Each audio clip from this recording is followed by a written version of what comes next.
एकनाथ शिंदे के कड़े रुख के बाद शिवसेना सांसद भी अबू आजमी के खिलाफ शिकायत दर्ज कराने के लिए पुलिस स्टेशन पहुंचे, जहां पुलिस ने तुरंत एक्शन लिया।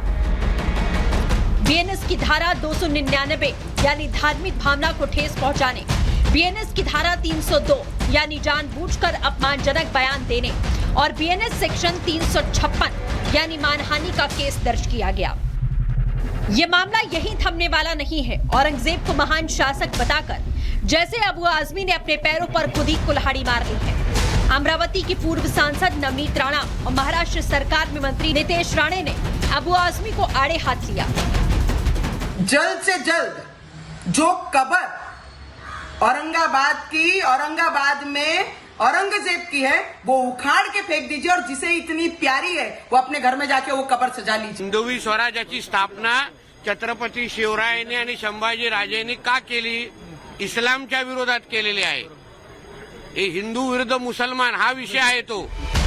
हर तरफ से हो रही किरकिरी और केस दर्ज होने के बावजूद विपक्षी नेताओं को औरंगजेब पर दिए गए बयान पर कोई मलाल नहीं है। वो इस बयान को सही बता रहे हैं।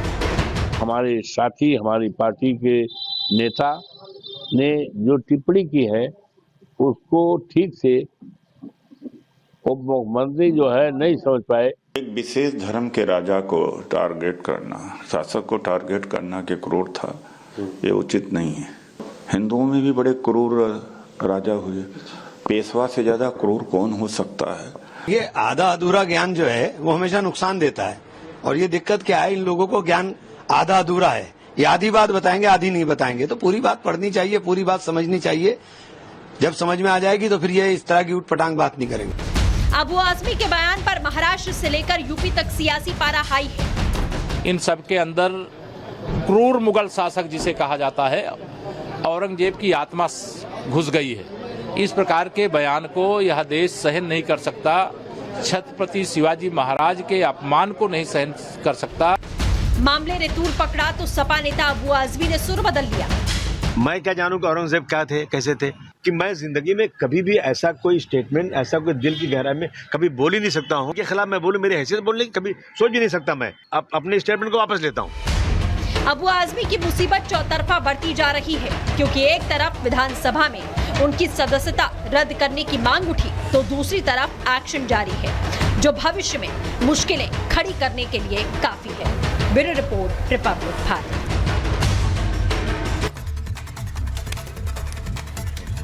और मेरे साथ आज महाभारत में जो मेहमान है मैं उनका परिचय कराऊंगी, क्योंकि मैं बार बार ये कहती हूँ कि औरंगजेब तो नहीं रहा, लेकिन औरंगजेब पर सियासत प्रोफेसर कुमार कभी खत्म नहीं होती है। आज भी वही हो रहा है। मेरे साथ जो मेहमान जुड़ रहे हैं, गुरु प्रकाश जी, राष्ट्रीय प्रवक्ता भारतीय जनता पार्टी हमारे साथ जुड़ रहे हैं। यहाँ पर राजकुमार भाटी जी, राष्ट्रीय प्रवक्ता समाजवादी पार्टी हमारे साथ जुड़ रहे हैं। हमारे साथ जुड़ रहे हैं आचार्य राज मिश्रा, हिंदू धर्मगुरु हैं। प्रोफेसर कपिल कुमार, इतिहासकार हैं, राजनीतिक विश्लेषक हैं। हमारे साथ राशिद शरीफ साहब हैं, प्रेसिडेंट हैं SIMPVL के। हमारे साथ मुमताज आलम रिजवी साहब हैं, राजनीतिक विश्लेषक हैं। और हाजी नाजिम साहब हैं, मुस्लिम स्कॉलर हैं। बहुत बहुत स्वागत आप सभी का। लेकिन ये ऐसा क्यों है गुरु प्रकाश जी कि औरंगजेब तो नहीं रहा है, लेकिन उसके नाम की सियासत कभी खत्म ही नहीं होती है। औरंगजेब पर रह रहकर सियासत कैसे हुंकार भरती है, ये हम देख रहे हैं। और अब अबू आजमी ने माफी भी मांग ली, लेकिन उन्हें वो अमन पसंद लग रहा है। औरंगजेब अमन पसंद शासक है, वो हिंदुओं के साथ भी वही था, वो मुसलमानों के साथ भी वही है। आपके जो पार्टी के नेता हैं वो फिर से औरंगजेब की कब्र उखाड़कर फेंक दो वाली मांग कर रहे हैं। नहीं देखिए सुचारिता, पहले तो बहुत बहुत आभार कि आप आज भी इस विषय को उठा रही हैं, जो कि बहुत ही महत्वपूर्ण है, बहुत ही आवश्यक है। हमें समझने की जरूरत है। आप भी कुंभ गई थी, हम भी कुंभ गए थे। लगभग 70 करोड़ भारत के लोग कुंभ गए थे। और कुंभ के संदर्भ में औरंगजेब की चर्चा इसलिए आवश्यक हो जाती है क्योंकि इसी कुंभ में जिजिया, रिलीजियस टैक्स लगाने वाला एक शासक था औरंगजेब। आगे बढ़िए आप। उसके बगल में, कुंभ के बगल में काशी विश्वनाथ को तोड़ फोड़ करने वाला, मंदिर को झीड़ झीड़ करने वाला था औरंगजेब। आगे बढ़िए, गुरु तेग बहादुर, सिखों के 9वें गुरु, उनका एग्जीक्यूशन करने वाला था औरंगजेब। अबू आजमी हो और तमाम जो तुष्टीकरण करने वाले राजनेता हैं, मैं उनको चेतावनी देता हूं और आज कहना चाहता हूं उनसे कि अब बस हो गया है। अब बस हो गया है। एक समय जरूर था जब 2007 में इस देश के प्रधानमंत्री कहते थे कि इस देश के संसाधनों पे पहला हक मुसलमानों का है, लेकिन अब नहीं होगा।